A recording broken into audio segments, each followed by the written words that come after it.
diferente de las que el mundo ha conocido hasta ahora por varios motivos. Por eso se la ha llamado una crisis como ninguna otra. Y es una crisis como ninguna otra, en primer lugar, por un tema cualitativo. El detonante de esta crisis ha sido un factor exógeno, un virus desconocido, algo así como un rayo en cielo claro. Si nosotros estuviéramos en este momento en enero o en diciembre del año pasado y nos hablaran de dónde íbamos a estar unos meses después, hubiéramos creído que nos estaban refiriendo a una película de ficción científica. Pero bueno, aunque fuera tan difícil de ocurrir como un terremoto en la pampa húmeda, ocurrió. Ese factor exógeno complica notablemente la crisis porque no se sabe cómo va a evolucionar, y por otro lado tampoco se sabe muy bien cómo evolucionará el comportamiento de los seres humanos que están afectados por este tema de salud mientras no se encuentre una salida al mismo. De manera que las consecuencias económicas de la crisis están hoy atadas a factores que son mucho más difíciles de evaluar y de predecir cómo evolucionarán en el futuro que, por ejemplo, cuando ocurrieron las crisis asiáticas de fines de los años 90 o las crisis europeas después del año 2008, donde las causas eran típicamente financieras. Además, esta es una crisis como ninguna otra por su alcance. Es la primera vez en la historia que hay una crisis verdaderamente global. Según las estimaciones de julio recientes del Fondo Monetario Internacional, la recesión afectará en el año 2020 a todos los países, casi al 95% de los países de la Tierra. Y la pérdida acumulada de la economía mundial en 2020-2021 alcanza esa bonita suma de 12 seguido de 12 ceros, o sea, 12 billones del sistema latino. Aunque los números no son algo que nos complazcan mucho a los abogados, se dice que los números para los abogados son como el ajo para los vampiros. Acá hay muchos colegas de las ciencias económicas y contables, y estoy seguro que los van a apreciar más que nosotros, pero aún para los profesionales de las ciencias jurídicas, estos números son los únicos que dan la verdadera proporción del tremendo problema en el que hoy está el mundo. Las caídas de la economía son históricas.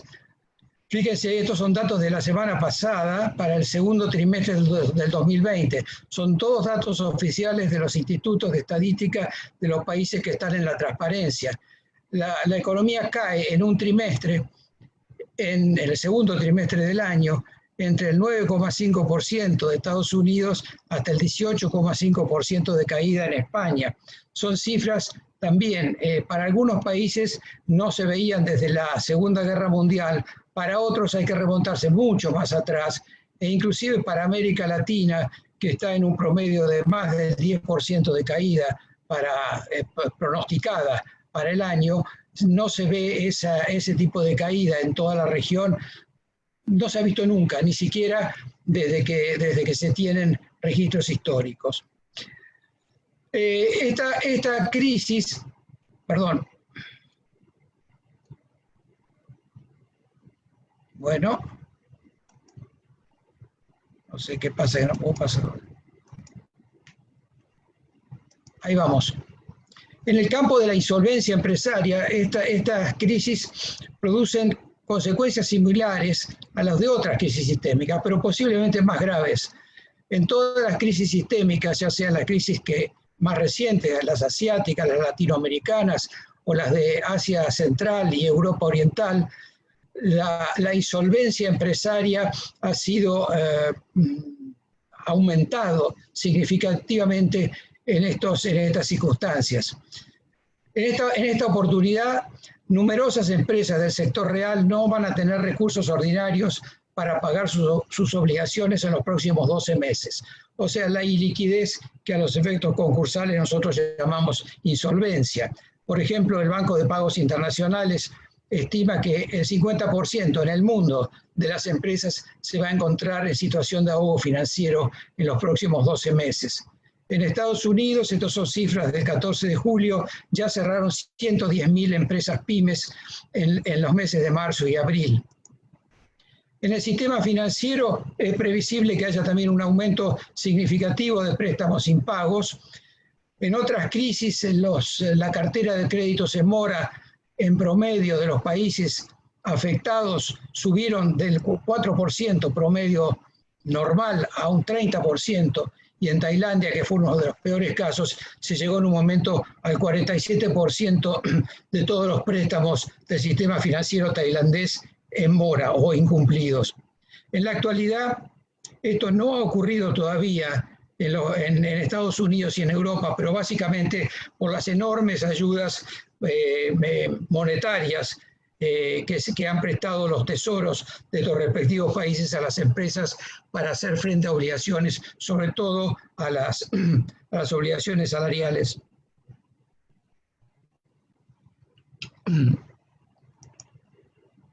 La caída del desempleo también es dramática. No hace falta detenerse en cada uno de estos países, pero en una vista muy rápida se nota que ha habido caídas del 40 y hasta del 60% del empleo en todos estos países que, salvo el caso de Brasil, son países industrializados. Hay una inflexión de la curva en muchos de ellos, pero que se debe a que han empezado a reabrir las actividades económicas, aunque esa inflexión de la curva no es tan notable porque al aparecer nuevos brotes en algunos de los países que ya han terminado con los confinamientos más estrictos, el desempleo todavía no se recupera de manera significativa. Las respuestas macro a esta crisis han sido de magnitud inédita hasta ahora. Las acciones monetarias, o sea, de los bancos centrales en el mundo entero, llegan, según estimaciones del Fondo Monetario Internacional, a 107 billones de dólares, y las acciones fiscales, o sea, las ayudas de los distintos tesoros a la actividad privada, a 6 billones de dólares. No vamos a entrar en este tema porque a nosotros nos interesa el aspecto micro, que es el de la insolvencia empresaria. Y acá, en el caso de la insolvencia empresaria, visión internacional. El Banco Mundial, estudiando estos temas y sobre todo la experiencia que se tiene de crisis pasadas, afirma, primero, que cualquier respuesta que se dé depende del contexto económico de cada país. Lamentablemente no hay un modelo único, no hay una solución mágica, no hay una vacuna ni un remedio antiviral que pueda aplicarse en todos los países para enfrentar la insolvencia empresaria. Sin perjuicio de esto, lo que se recomienda es un enfoque organizado en 3 etapas. Con esta secuencia, en una primera etapa, de lo que se trata es de aplanar la curva, para usar la metáfora propia de los infectólogos, que consiste en evitar quiebras prematuras y liquidaciones masivas de empresas. Lo que sería dramático, porque en esas quiebras prematuras caerían muchas empresas que son viables, pero que están en este momento en una situación de estrangulamiento financiero, que si se las llevara al campo concursal seguramente tendrían que liquidarse. Para esto, durante esta etapa de aplanamiento de la curva, lo que se recomienda es adoptar medidas temporarias, como las que han adoptado distintos países. Moratorias, por ejemplo, referidas a la declaración de quiebra o a las liquidaciones de bienes, al estilo del estado de emergencia español, o las moratorias que se han resuelto en el Reino Unido o en Rusia. También el liberar de responsabilidad a los administradores por no pedir la quiebra o el concurso. Esto es aplicable en los países en que existe esa obligación apenas se advierte un desequilibrio patrimonial que obliga a utilizar los remedios formales, concursales, tal como el caso de Alemania o también como el que mencionamos del Reino Unido o de España. Pero estas medidas son temporarias y deben ser temporarias, porque el sentido que tienen es que permitan pasar pronto a una segunda etapa, que es la etapa de la reorganización. Si se demora la aplicación, perdón, si se prolonga las medidas temporarias más allá de la cuenta, el riesgo es crear empresas zombies, o sea, empresas que no están expuestas a las ejecuciones, que no están expuestas a que se les pida la quiebra, que no están expuestas a la agresión de los acreedores, pero que en realidad de lo único que sobreviven es de esa tregua y que hacen que sus créditos impagos sigan pesando dentro del sistema financiero, que no puede así movilizar nuevo crédito a otras empresas y en consecuencia la reactivación se demora más de la cuenta. Esta es una experiencia que se tiene de crisis anteriores, sobre todo en el caso de Japón, esto se vio y muy significativamente también en varios países de Europa Central. La segunda etapa, o sea, pasada la etapa del aplanamiento de la curva, es la etapa de la reorganización. Aquí sí hay que poner el acento en que a toda costa hay que tratar de reorganizar la mayor cantidad de empresas viables posibles. Esto es un objetivo normal del derecho concursal, pero en esta circunstancia es doblemente acuciante. Debe dejarse la liquidación exclusivamente para las empresas definitivamente inviables. Y para esto hay numerosas medidas que cada país tiene que estudiar, pero básicamente hay tres que quiero mencionar. Una, que el sistema concursal del país debe ofrecer la mayor cantidad y variedad de mecanismos de reorganización, judiciales y extrajudiciales. O sea, no se trata acá de decir, acá hay uno que es la solución, en consecuencia olvidémonos de los demás. No, cuanto más amplio el menú de soluciones posibles para la reorganización, ese menú hay que perfeccionarlo, hay que afinarlo y hay que ponerlo a disposición de los empresarios en crisis. Y acá hay dos temas importantes. Uno, facilitar las reestructuraciones extrajudiciales de acuerdo a las experiencias de crisis anteriores, y la segunda, establecer procedimientos para pequeñas y medianas empresas. Como no hay tiempo para explorar todo esto, esta presentación se focaliza a partir de ahora en las reestructuraciones extrajudiciales. La tercera etapa que menciono es que habrá que resolver también el sobreendeudamiento de los consumidores por mecanismos sencillos, rápidos y económicos que permitan un nuevo comienzo a todos aquellos afectados por pérdidas de empleo o por otro tipo de consecuencias de esta crisis. Vayamos entonces a las reestructuraciones extrajudiciales. Cuando hablamos de reestructuraciones extrajudiciales, hablamos de lo que en la Argentina se conoce como acuerdos preconcursales o acuerdos privados colectivos. Estos acuerdos preconcursales o privados colectivos básicamente son acuerdos entre el deudor y todos o algunos de los acreedores. Usualmente son los acreedores financieros para reestructurar los pasivos o para reorganizar la empresa, o las dos cosas a la vez. Pero son puramente extrajudiciales. Estos suelen ser muy útiles en situaciones de dificultad financiera generalizada. En los casos de crisis sistémicas, los procesos de insolvencia no están por lo general diseñados para enfrentarlas. Los procesos de insolvencia formales o judiciales están pensados y concebidos para las crisis de empresas en particular, no para las crisis de todo un sector empresario o de todas las empresas de un país determinado. Y el segundo problema es que los sistemas judiciales tampoco están normalmente preparados para lidiar con un aluvión de procesos concursales, que los saturarían rápidamente y que producirían el negativo efecto de hacer demorar las soluciones por el propio embotellamiento del sistema judicial. En consecuencia, en materia de acuerdos privados, con los cuales hay gran experiencia internacional en otras crisis, es posible señalar que ellos permiten una más rápida resolución de las deudas en dificultades y por lo general producen mejores tasas de recuperación que la liquidación concursal, sobre todo cuando caen los precios de los bienes tomados en garantía o se hace difícil ejecutarlos.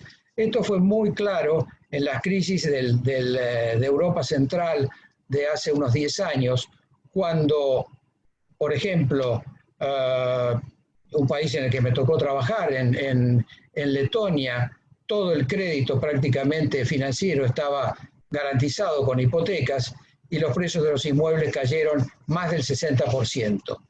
De esta manera, los bancos, si hubieran salido a ejecutar esas hipotecas o a pedir la quiebra para que se vendieran, la tasa de recupero hubiera sido miserable y además de eso se hubiera producido un efecto vicioso, que es cuanto más bienes hubieran estado ofrecidos en ejecución, o se hubieran comprado a precio vil, o los propios bancos hubieran tenido que quedarse con esos activos y convertirse en empresas de gestión inmobiliaria con el aumento de los costos que esto significa para la actividad, una actividad para la cual no están preparados. En consecuencia, la liquidación en caso de crisis sistémicas es posiblemente la peor de las soluciones, no solo para la empresa que se pierde, que los empleos que se destruyen, el valor que se pierde, sino también para los acreedores. Sus expectativas de recuperación son bajísimas. Estos acuerdos privados ofrecen a las empresas viables métodos alternativos para negociar la reestructuración de sus deudas. Esto es importante para las pymes, aunque para las pymes sea más difícil y haya menos experiencia de pymes utilizando acuerdos preconcursales, pero es importante buscar la manera de que ellas puedan acceder a este tipo de mecanismos que suelen ser ventajosos de distintos puntos de vista, según vamos a ver. Contribuyen, por cierto, a mejorar la estabilidad financiera, impulsar el crecimiento económico y preservar empleos. ¿Cuáles son las ventajas concretas de los acuerdos preconcursales? Las ventajas son muchas. En primer lugar, su flexibilidad. Ellos se pueden adaptar a las necesidades de la actividad particular del deudor. Cada actividad particular puede tener necesidades diferentes y estos acuerdos se pueden adaptar a ellas. Y además se pueden adaptar a las expectativas de cada uno de los acreedores. Además, la informalidad de la negociación y de la instrumentación. Acá no hay proceso, no hay formas sacramentales y en consecuencia es posible resolver los problemas de insolvencia o crisis financiera de una manera mucho más veloz y con mayor confidencialidad. Esta mayor confidencialidad a su vez supone un menor estigma, una posibilidad de menor daño al crédito futuro del deudor que ha solucionado sus problemas a través de estos mecanismos. Los costos suelen ser menores, aunque se emplean profesionales, por supuesto. Acá se emplean los profesionales letrados, profesionales de las ciencias económicas, de la auditoría, de la administración de empresas, pero los costos son más previsibles porque se pueden pactar, no están sujetos a escalas rígidas propias de las leyes concursales y a la imprevisibilidad muchas veces de todas las incidencias que se plantean en los procesos formales. Los derechos de crédito sufren menos restricciones normalmente. En principio no hay suspensión del curso de los intereses, no se convierte la moneda, no hay innovación forzada, como en el caso de los acuerdos formales, aunque todo esto puede pactarse, pero no se aplica forzosamente. La actividad ordinaria de la empresa continúa sin restricciones siempre. La administración de la empresa que está negociando un acuerdo preconcursal es muy poco afectada. Puede ocurrir, los deudores o sus administradores naturales continúan administrando y aunque los acreedores puedan pedir que se ponga un veedor o alguien que vigile la actuación, no hay actos tan restringidos como los procesos concursales formales. Lo mismo, la titularidad del capital de la empresa corre menos riesgo que en los procesos formales. Los socios pueden tener que ceder por vía de acuerdo parte de su capital social, puede haber aumentos de capital, conversión de deuda en capital, disminución de pérdida, hasta pérdida de las mayorías, pero no son forzosamente barridos del capital social como puede ocurrir en el caso del artículo 48 de la ley argentina. La intervención judicial es inexistente o reducida. Esto le da mucho más agilidad al no haber que seguir con la tramitación procesal propia de las actuaciones judiciales, y además no se saturan los juzgados. Y por fin, ciertos derechos del deudor frente a terceros, como las licencias a las concesiones, en los casos que las tengan, no tienen impacto cuando se negocian acuerdos extrajudiciales. Frente a todas estas ventajas, uno se preguntaría, bueno, ¿y por qué no usarlo siempre? ¿Por qué no considerarla esta como la bala de plata, ¿no? para resolver los problemas? Bueno, porque a la par de estas ventajas hay desventajas que hay que contemplar también. ¿Cuáles son las principales desventajas?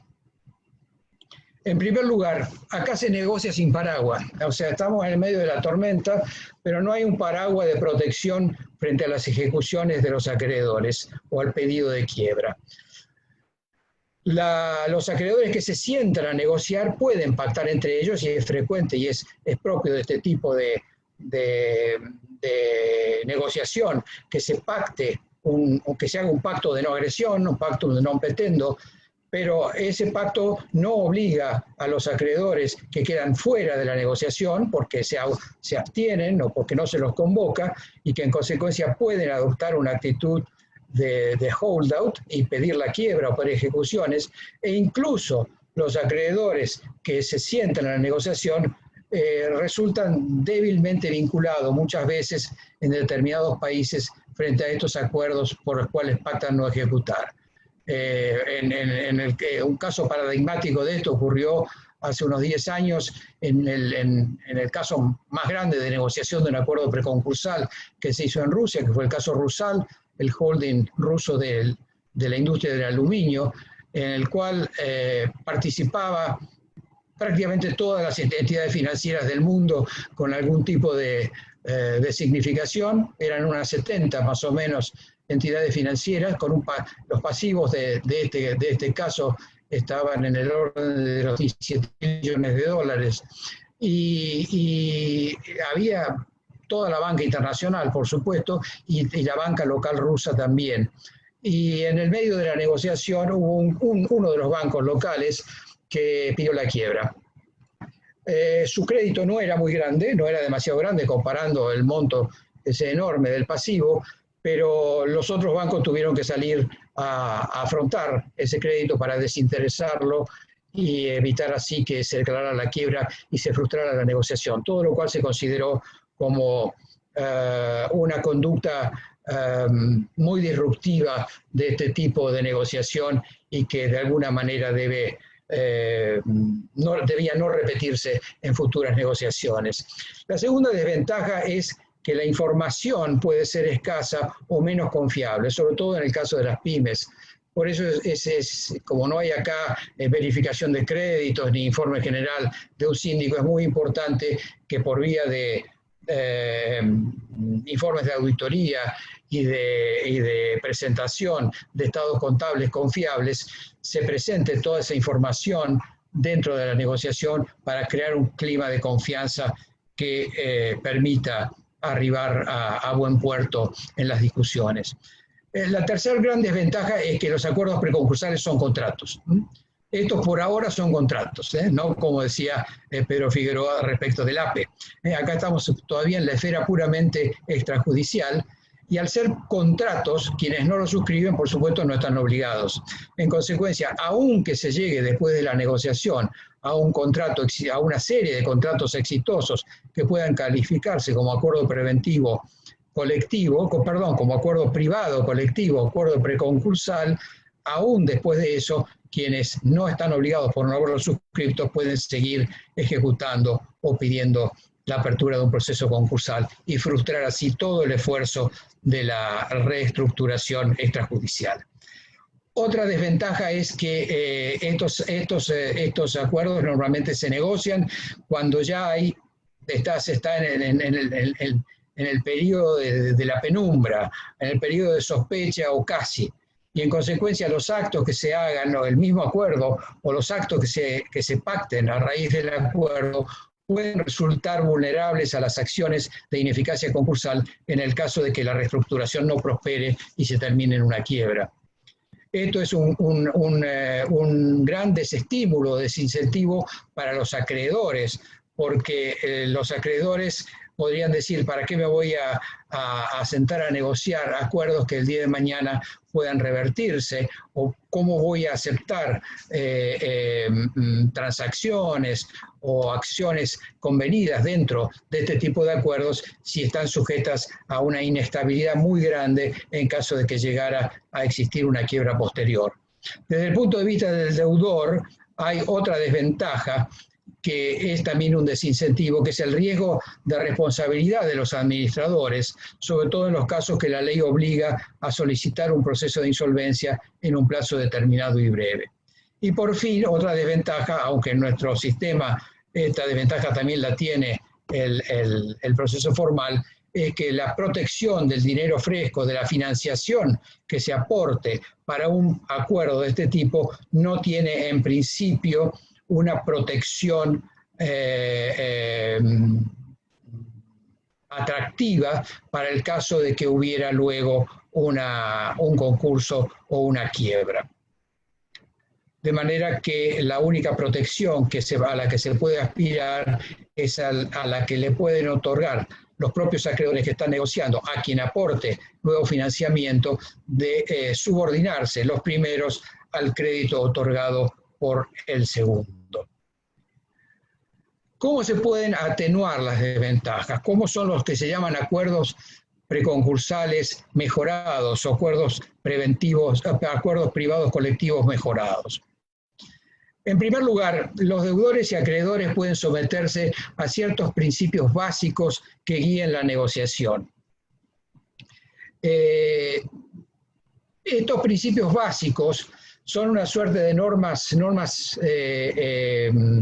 de conducta que se originan en lo que se llama el London Approach o enfoque de Londres, y son cuatro reglas básicas. La primera es el deber de cooperación.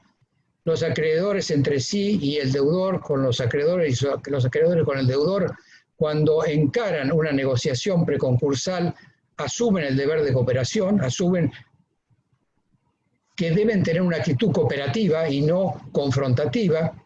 En segundo lugar, abrir la información, compartir la información, los deudores respecto de los acreedores, toda la información, por supuesto, salvo lo que sean secretos comerciales o industriales, y los acreedores también entre sí para saber cuál es su posición relativa con respecto al pasivo del deudor.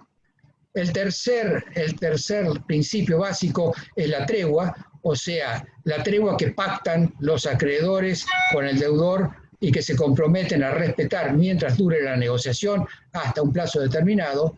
Y en cuarto lugar, la posibilidad de dar prioridad para el financiamiento nuevo mediante subordinación o garantías reales si es que hay bienes libres al efecto. Estos principios están hoy codificados, entre comillas, en los muy conocidos principios de INSOL o también en los no tan conocidos pero muy similares lineamientos de los acuerdos preconcursales de la Asociación Asiática de Banqueros. Estos principios, a su vez, pueden adoptarse por una autoridad, un banco central o un ministerio, como un código de conducta que debe seguirse cuando se negocian extrajudicialmente acuerdos de reestructuración de deudas o acuerdos de solución de crisis financieras o de insolvencia. Esto fue muy popular en las crisis asiáticas en Corea, Tailandia, Hong Kong, Malasia, Indonesia, Japón, a fines de los años 90, y luego en las crisis posteriores a 2008 en Europa Central. De esta manera no es que se los convierta en ley, pero se les da la fuerza de autoridad que tiene el respaldo o el endoso de muchas veces no solo la autoridad de un ministerio, de un banco central, sino también de las asociaciones de bancos y las asociaciones empresarias que se comprometen a que si se encara una negociación preconcursal, se respetarán estos códigos de conducta. Por supuesto que también se atenúan las desventajas de los acuerdos preconcursales cuando en la ley de insolvencia se los exime del régimen de nulidad o ineficacia concursal y se exime de responsabilidad a los administradores por haber demorado la solicitud del proceso de insolvencia si demuestran que de buena fe negociaban un acuerdo preconcursal o lo celebraron de buena fe, en cuyo caso se los dispensa de responsabilidad. ¿De qué otra manera se pueden atenuar las desventajas? Utilizando un foro o un ambiente neutral para la negociación. Esto es importante sobre todo para las pymes. Las grandes empresas están acostumbradas a negociar este tipo de acuerdos cuando han estado en crisis directamente con los bancos sin necesidad de mediadores, pero la mediación para facilitar la negociación puede ser muy importante y así ha ocurrido en las crisis asiáticas, sobre todo en Japón, por ejemplo, para facilitar la negociación. Lo mismo el arbitraje, para resolver con rapidez las disputas que surjan en el curso de la negociación. Se pueden también desarrollar formularios tipo, procedimientos estándar y una legislación de preinsolvencia. La legislación de preinsolvencia es muy mínima. Lo único que debería contemplar sería la suspensión de ejecuciones, buscar la manera de priorizar la financiación que aporte capital de trabajo nuevo durante el periodo de negociación y después en el cumplimiento del acuerdo, y establecer incentivos de tipo permanentes o transitorios. Y por fin, la gran ayuda o apoyo es el procedimiento al que se refirió Pedro Figueroa y al cual también se va a referir Daniel Alonso, que nosotros llamamos acuerdo preventivo extrajudicial, que es uno de los procedimientos llamados híbridos, porque tienen que tomar en cuenta toda esta etapa anterior donde se llega al acuerdo fuera del ámbito tribunalicio y luego se lo convierte en un plan de reorganización o un acuerdo colectivo mediante un brevísimo trámite judicial o un concurso preventivo abreviado.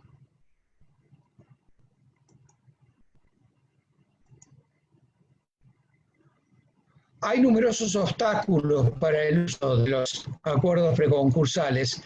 Yo solamente voy a detener aquí, por razones de tiempo, en cuestiones impositivas, que pueden ser importantes obstáculos a la reestructuración de las deudas y que son muy importantes no solo para los acuerdos preconcursales, sino también en general para todos los acuerdos de reorganización o de reestructuración o acuerdos preventivos, como le llamamos nosotros en nuestra ley de concursos. En primer lugar, el tratamiento impositivo de las quitas. El tratamiento impositivo de las quitas tiene una incidencia crucial en el costo de la reestructuración, sobre todo si la quita es considerada ganancia imponible para el deudor y encima si el acreedor no puede deducir inmediatamente como pérdida la porción condonada. Esto hace muy antieconómico desde el punto de vista tributario a los acuerdos de reestructuración. En este sentido, algunas experiencias comparadas que pueden mencionarse. En el caso de Tailandia, por ejemplo, se estableció que la quita no era ganancia imponible cuando se hacía dentro de un acuerdo, llamémosle con nuestro lenguaje preventivo, dentro de un concurso formal, y que el deudor podía deducir inmediatamente la porción condonada como pérdida. Esto está en la ley ordinaria de concursos de Tailandia, pero a raíz de la crisis de los años 97 en adelante se estableció como decreto temporario que fue prorrogado varias veces, que las mismas exenciones y disposiciones impositivas favorables para estos acuerdos formales se aplicarían también a los acuerdos preconcursales o los acuerdos colectivos privados.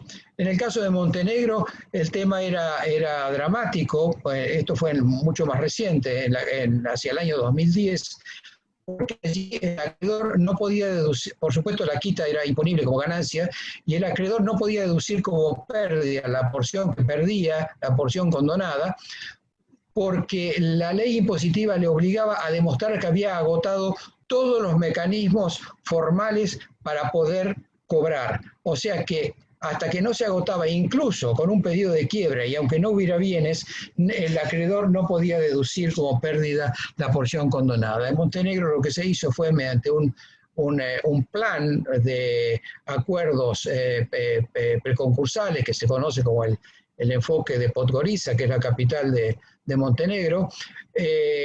Se permitió, por supuesto, al acreedor deducir inmediatamente como pérdida la porción condonada en este acuerdo, y aunque la quita se siguió considerando como ganancia imponible para el deudor, se le permitió diferir su pago por 6 o 12 meses de acuerdo al monto del impuesto. Otros temas impositivos importantes es cuando se hacen las conversiones de deudas en capital. Cuando hay capitalización de pasivo, si los acreedores no pueden deducir la pérdida cuando toman acciones por valor menor al de la deuda, también se encuentran con un costo adicional. Esto es importante contemplarlo desde el punto de vista tributario, que cuando la capitalización del pasivo implica que a valor real el acreedor está perdiendo con respecto a su crédito, no pueda inmediatamente deducir esa pérdida. También el problema de las disposiciones tributarias que no hacen posible transferir las pérdidas en los casos de fusiones o adquisiciones. Es común en los casos de acuerdos preventivos, acuerdos preconcursales, que haya fusiones o adquisiciones como mecanismos o métodos de reorganización, y en consecuencia esta posibilidad de transferir tributariamente las pérdidas es un atractivo que no debería perderse por vía de la legislación tributaria. También los Disculpe, doctor, ¿sí? Le voy a pedir que vayamos redondeando la idea porque estamos excedidos en el tiempo. Terminamos entonces con una transparencia más.